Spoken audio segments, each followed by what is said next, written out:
ताज्या बातम्यांसाठी महान करेला सबस्क्राइब करा आणि बेल आयकॉनला क्लिक करा।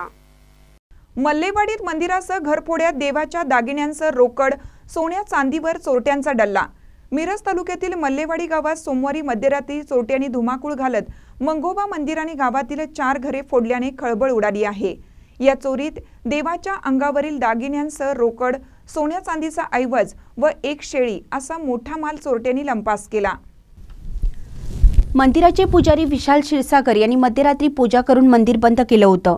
मात्र मंगळवारी सकाळी 6 वाजता मंदिर उघडले असता दरवाजाची कडी तुटलेली आढळली।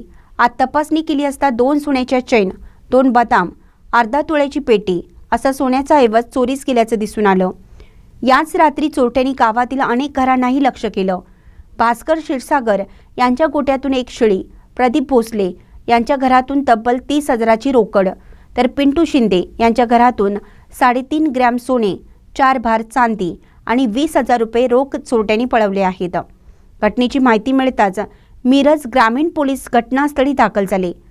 उपविभागीय अधिकारी प्रणिल गिल्डा, पोलीस निरीक्षक अजित सिद्ध, PSI पांडुरंग मुंडे, स्थानिक गुन्हे शाखा व श्वान पथकाने तपास सुरू केला आहे।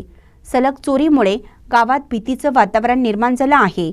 महानकरे न्यूजसाठी मिरजहून आदिमानी।